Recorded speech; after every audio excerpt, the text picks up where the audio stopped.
Ronnie, I'm ready to start motion station forward. L'AI, en fait, est un sujet majeur dans la quatrième révolution industrielle. Ça a été dit il y a maintenant plus de 2 ans par le World Economic Forum à Davos, qui avait dit effectivement que nous étions rentrés dans ce qu'ils appellent la quatrième révolution industrielle, et l'AI est l'une des composantes majeures.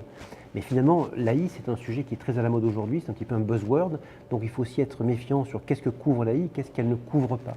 Si je devais synthétiser un peu qu'est-ce que c'est que l'AI, je dirais que l'AI, c'est un peu de manière provocatrice la fin du code, au sens où c'est le passage d'un monde de programmation à un monde d'apprentissage. Le monde de programmation, c'est un monde très statique, très finalement d'exécution. En fait, le programme exécute ce pourquoi il a été designé. Le monde où on va, qui est le monde de l'intelligence artificielle, est un monde où des hommes et des femmes doivent passer du temps pour apprendre à la machine à faire quelque chose. Donc il y a bien une notion d'apprentissage d'un système qui, quelque part, va progresser en fonction de son utilisation. Et c'est justement la raison pour laquelle il y a une grosse peur, une grosse angoisse sur l'intelligence artificielle. C'est qu'on va quelque part vers l'inconnu. Alors, plusieurs points. Petit 1, oui, je crois qu'il y a des craintes, effectivement. Par contre, je pense qu'elles ne sont pas fondées au sens où l'intelligence artificielle est une révolution technologique. On en a eu d'autres par le passé, on en aura d'autres demain. Il faut simplement, je crois, enlever, je dirais, tous les fantasmes qu'il y a autour de l'IA pour se focaliser sur les cas d'application. Or, aujourd'hui, si on regarde le marché, qu'est-ce qu'on fait avec l'IA? Ça remet les choses, je pense, à leur juste place. L'IA est utilisée, on l'a vu, dans le domaine de la santé, pour aider les docteurs à faire des diagnostics et, d'une certaine manière, à apporter des traitements qui peuvent aider les patients. C'est un domaine d'utilisation. On voit l'IA qui est à l'œuvre aujourd'hui dans le domaine de l'expérience client, où quelque part on se sert de l'IA pour avoir des agents conversationnels entre les clients et des systèmes comme Watson pour pouvoir dialoguer, avoir la conversation, apporter un service. On voit également par exemple l'utilisation de l'intelligence artificielle sur des sujets où on va développer des assistants virtuels qui vont aider des hommes et des femmes dans les réseaux commerciaux à mieux conseiller leurs clients. Donc je crois que dès qu'on commence à parler de la réalité de l'utilisation de l'IA aujourd'hui, on voit bien que cette intelligence dite artificielle, entre nous que j'appelle moi intelligence augmentée, c'est-à-dire on est là pour augmenter les individus et en aucun cas les remplacer, finalement apporte aujourd'hui une transformation, et ça c'est vrai. Il y a une transformation liée à l'intelligence artificielle. Par contre, entre nous, de là à fantasmer sur la disparition de l'homme autour de ce sujet-là, je pense vraiment qu'on est dans la science-fiction et non pas dans le domaine de la réalité. En fait, si on vous écoute, l'intelligence artificielle va changer complètement nos modes de vie. J'en suis convaincu.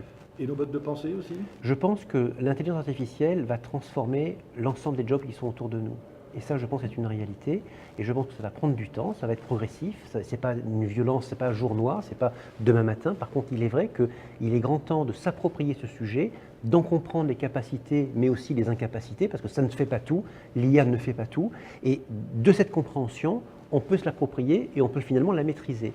Et là où, par contre, je vous rejoins, c'est qu'effectivement, il y aura une transformation, elle est déjà en cours, sur l'ensemble des métiers. Et je pense que ça, c'est nouveau, parce qu'entre nous, les révolutions industrielles qu'il y a eu par le passé, et on en a eu, le monde agricole, le monde industriel, là on attaque un monde qui jusque-là, entre nous, avait été un petit peu épargné, c'est un bien grand mot, mais quelque part un peu protégé en termes d'impact. Et c'est vrai que là, pour le coup, on est face à une nouveauté qui impacte tous les métiers, et ça c'est nouveau. Alors parlons un tout petit peu de IBM Watson, oui. Vous en êtes le vice-président. Absolument. IBM Watson, Watson, le nom du fondateur, oui. D'abord, mais c'est surtout le nom de la plateforme IA que IBM a développée. Cette plateforme, elle permet de faire quoi? Alors, là vous avez absolument raison, c'est que Watson, effectivement, est le nom de la plateforme cognitive d'IBM. Elle couvre 6 grands domaines. Alors, les domaines sont à la fois la partie linguistique, le langage, donc la capacité de compréhension, de dialogue entre un être humain et une machine. Ça couvre effectivement la voix, donc toute la reconnaissance de la voix. Ça couvre également toute la reconnaissance visuelle. Ça couvre la notion d'empathie. Ça couvre la notion de raisonnement et ça couvre la notion de gestion du savoir.